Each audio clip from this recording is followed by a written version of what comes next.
guest and we'll start up.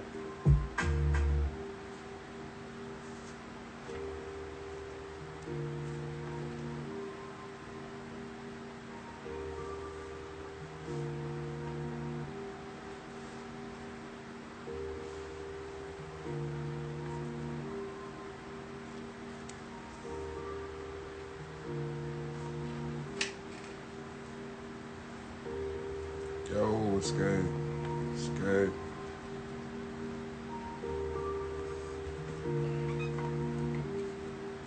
Just waiting for my guy to join. We'll start the combo.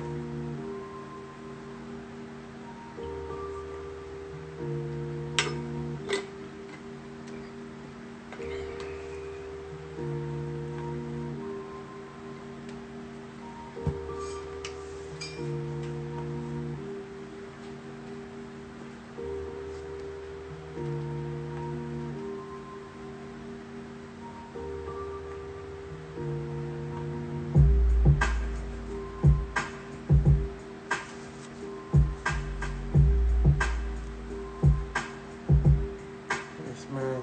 So I'm going live.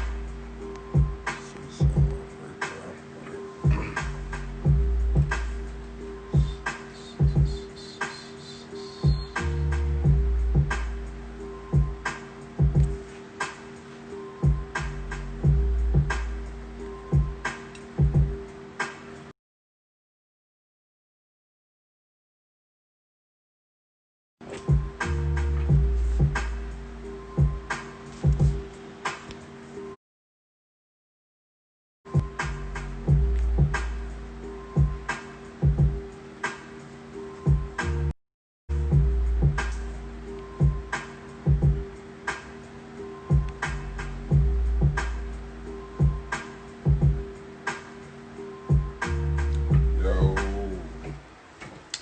All right, we'll start up then. Brother is here.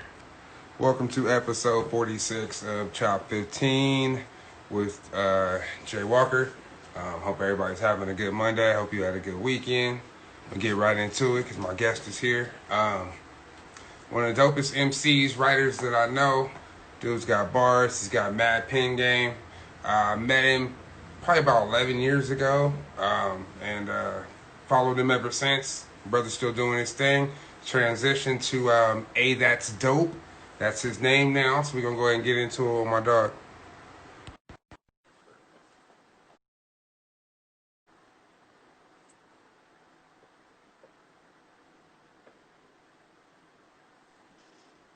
Yo, Yo, what's good, bro? chilling, man. What's happening? Not much. How you doing? Like kicking it, man. Yeah, Kicking this shit, in the lab, just kicking it. yeah. How's life been for you these days? Been cool. Been pretty good. I'm out in Citrus Heights now, so Okay. shit's dope. Yeah. How has it been since the world flipped up and changed on us? I mean, not doing shows kind of sucks, but Right. Right. different with a lot of video shit we had going on too. But I mean, other than that, just been recording, getting better at mixing and shit like that. Right. Taking advantage of the time. That's what's Yeah. up. That's what's up, man. Are you working at all? Are you like out and about or?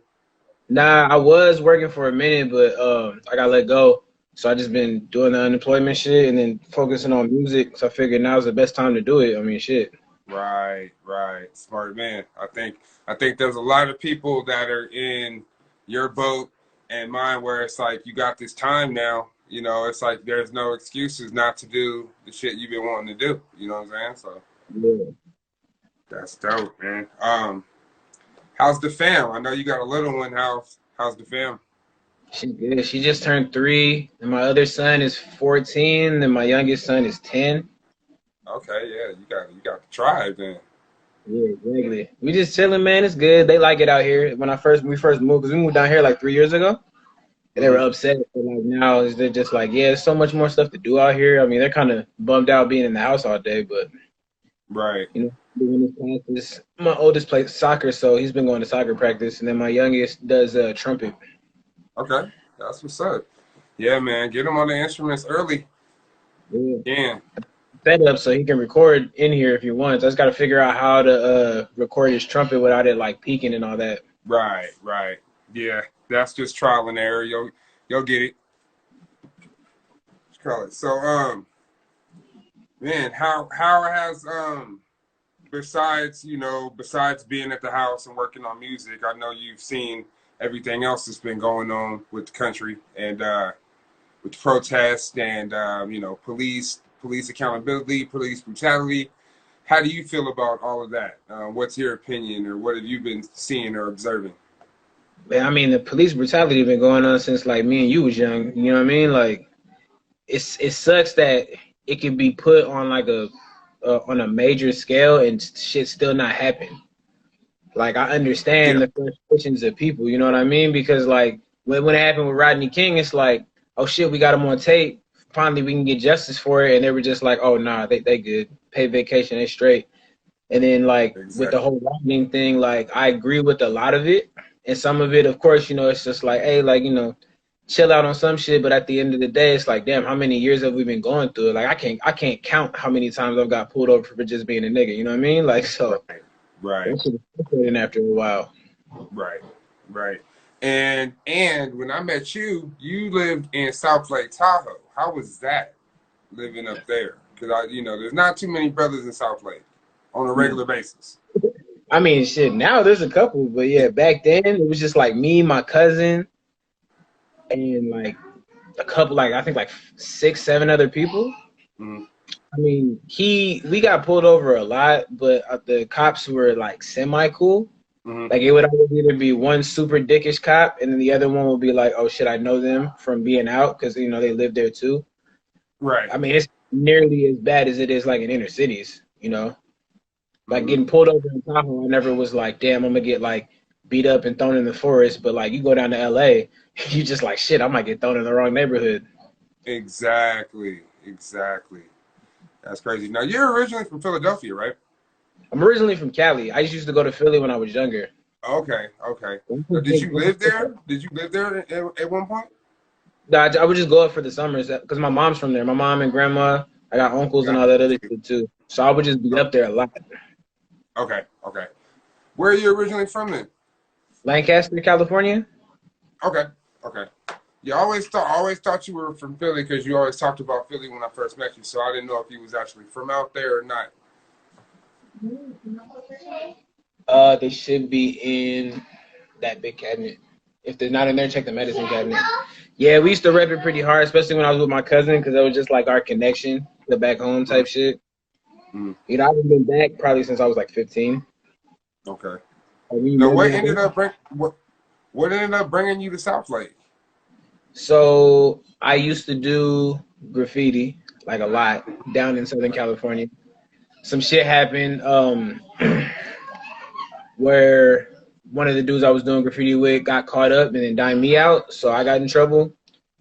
And my cousin Joe was he was in SAC at the time, I think, or he was in Tahoe at the time. I can't remember, but he kept telling me to come up there, and I was like, nah. Then me and dude ended up almost like I was about to beat shit out of him basically because he was running his mouth. So my mom was like, no, you need to leave. So she sent me up to Tahoe with him. And like I went up probably in the summertime, interviewed for Sierra, got the job, and then I came in November. That was like the last time. Like that, I was like 20 years old, and I came that November, like right after my birthday. And then I was just up there for years. Like I think I was up there for 8 years. Damn, 8 years, huh? That's Yeah. crazy. Now it's a total different lifestyles compared to Sacramento. I know that for a fact. So it's like how has it been the transition going from like so laid back kind of country life to regular ass city again? I mean, I'm used to it because I lived in Lancaster. I would go out to Right. Philly a lot. When I was in Lancaster, I was always hitting LA or like Northridge or some shit like that. So like I'm used to it. My girl's from like Tahoe, and then she was out in Mexico too. So it Okay. was a big change for her, but it's one that she liked because when you live in a small town your whole life and you get out, it's like, oh shit, there's so much more like everywhere else. Right. Right. Right. Definitely is.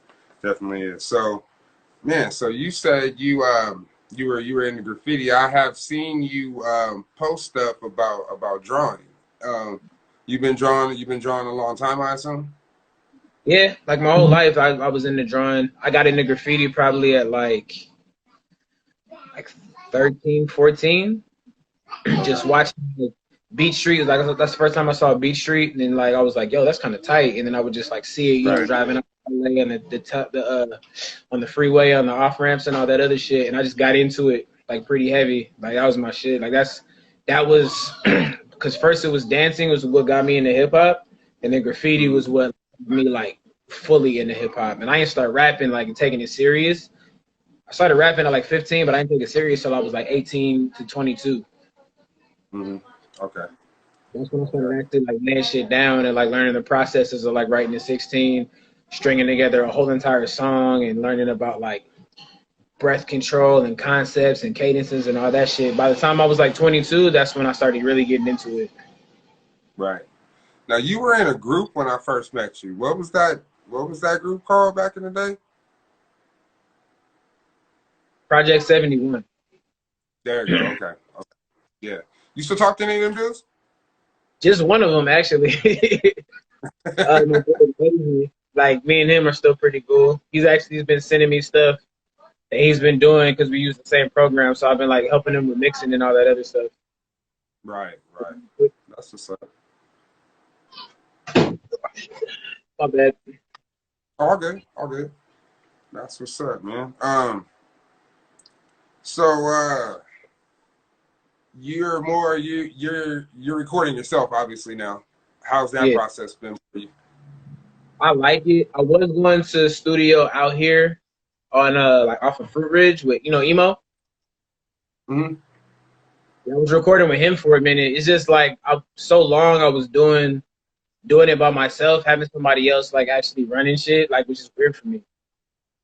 Because Right. I always felt like when I wanted to redo a take or like fix something and all that other stuff, they'd be like, "Oh, it sounds good," and I'm just like, "Yeah, but it don't sound good to me." And I get like the time aspect of things because like one of the times I went, I was like, I would have been down to go all night, but he was like, "Oh, shit, I just got back from LA and I'm hella tired." I'm like, "Nah, I get you." And like at that point, I was like, "Damn, I need to get my own setup because I need to be able to record like whenever and how I like to record and be able to just knock shit out." Right. Yeah, it's like unlocking a whole new level once you go from relying on somebody else to record you to when you start recording yourself. It's yeah, because it was but the same story when I first started recording, the same kind of thing. Like I was recording at somebody's at a studio and they had some shit going on where they were kind of distracted and I was kind of just sitting there and I was just like, you know what? I think I need to get my own shit. You know what I'm Yeah. saying? That moment always happens, but it's good though. It's good to be able to record yourself. I think it is. Yeah, because we had like I had everything before. We just like when I first moved up here, we moved into a house and the house had like black mold and asbestos and all that shit in it. So like we ended up losing like everything in the house. So like I had to Damn. basically for like about a year and a half, I didn't do music because I was just like it's like in my mind I was like it's a sign not to do it. So I was like focusing on work and shit like that. Oh wow. And it took a minute to just get everything back. And like one of the first things like when we got the money back for the settlement, my girl was like buy a computer. And I was like, nah. She's like, no, buy a computer. And like we got it. And I had GarageBand and I was working on that, but like barely. And then once I got Logic again, I started like getting a lot more into it. And it took me a minute Mm. just to get back into the groove of things. But yeah, like I'm glad that she made me get a computer because I don't know what the fuck I be doing right now. Oh yeah, yeah. You have a lot of free time on your hands then, for sure. I'd be done. I'd be spent, man. Man, so are you? I've seen you've been releasing singles recently. Is that your strategy for now? Just to release like some new singles, get some new stuff out there, some new content under your new name. Is that what the plan is right now? Or are you working on a Yeah. full length? I have a project in the tuck, but I gotta redo a lot of things just because the learning process of mixing. Like you put something out, it seems like every time I put some shit out, I learn something new, and I'm like shit. So I'm working on that, but I'm just trying to get my name out there and then have a bunch of singles so have more to offer for people before I put an album out. I want to Right. have like constant steady stream of like followers and shit and people that want it. Cause then for me, I'm just like, ain't no point in putting out like 20 tracks and I got 4 followers that listen to my shit. Like it's tight for them, but Right. Right. No. like, Understood. Understood. Definitely. I heard the recent song that you did with. I think you collaborated with like an R&B singer, I believe. yeah, that's definitely right. Yeah, I came Definitely back. like the vibe. Like the vibe of that. The verse was dope. Set the song up good. I like that. Yeah, that was nice. I met him in Tahoe too, and then he moved down here like way before I did. So when I finally did move down here, it's like one of the first times we collabed. That's what's up. That's what's up, man. So let me see. What was I was going somewhere with that. Um, Now, oh yeah, you write for people as well, don't you? Describe that process as That's opposed to writing for yourself. Yeah, it's dope because it lets me hit like different.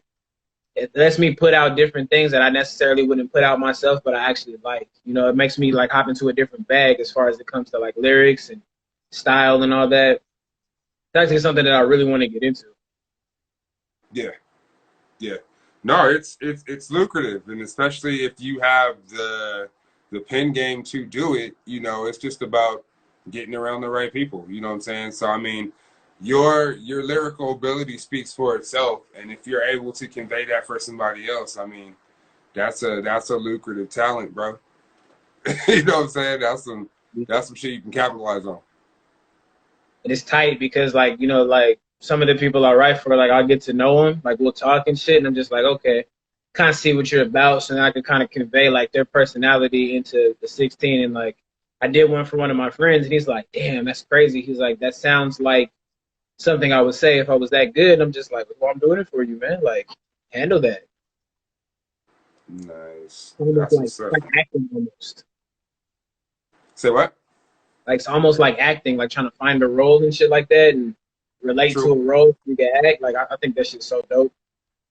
True. True. Yeah, I mean, that's different. That's a different level to the game, man. When you can pull something off for somebody else and make it to where people don't even know you wrote it. They present it so well to where they're like they have no clue. That's the essence of the ghostwriter. You know what I'm saying? So yeah, it's dope. I've always wanted to write for somebody too. I just haven't had the opportunity. I did it once, but I haven't had more opportunities to do that. But I would though.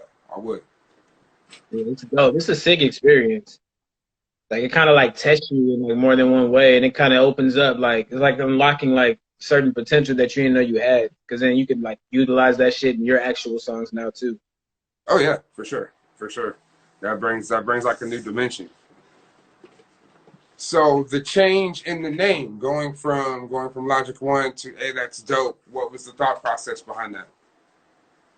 Um, when I lost, like when we lost all that shit, and I was like, that, like in my mind, essentially, I was like, I'm not gonna do music anymore. I Mm-hmm. kept trying like so hard to get all my old music back, and it just kept like roadblock after roadblock after roadblock, and it made me like kind of sit and reflect on everything. And I'm just like, you know what? Like if I'm gonna start music again, like I gotta start over. Like I'm starting over in actuality. Like there's no point in chasing a name that I had from back when I was, because I've been going by Logic since I was 16. Yeah. And I'm not that artist anymore. I don't have that mindset anymore.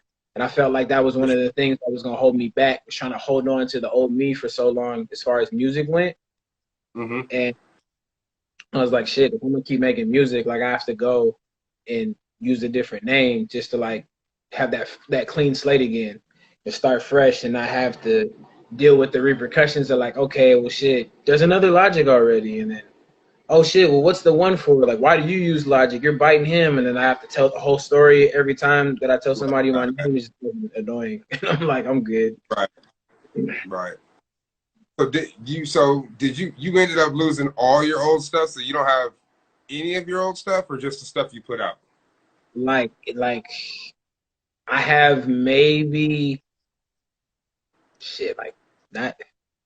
I have very little of the old shit I had because at the time I had like enough material for like 3 albums. Like I had beats that Mm-hmm. I made. I had MPC at the time too. and I had like the writtens and shit still, but like I had like some of the licenses for the beats. Some of the beats I didn't license. I don't even remember the names of the beats that I had. And yeah, just like I had like 2 computers and then a hard drive full of shit that we just lost. Damn, man. Damn. I know that would absolutely kill me, dude. So I know that feeling. Just having. I've had a couple scares where I thought I lost my hard drives before, and yeah, that's the worst feeling ever. I couldn't imagine it, bro. Like it sucks. And, like honestly, like it took me a minute to get over it, and I had to just look at it like, yo, like you lost it for a reason. Like none of that shit to me, especially now, like none of that shit was up to par with what I'm making now. So it's like no point in even having it. And even like if I would have released it later on, I'm just like, it's not up to snuff. Yeah, yeah, yeah. I got you. I got you on that, man. That does make sense. So, what's next for you? Just videos, man, videos and more singles, and trying to work on getting merch and like logos and all that stuff, and like actually like instead of trying to do everything myself, like put some money aside and like put money into my craft to make sure stuff works out.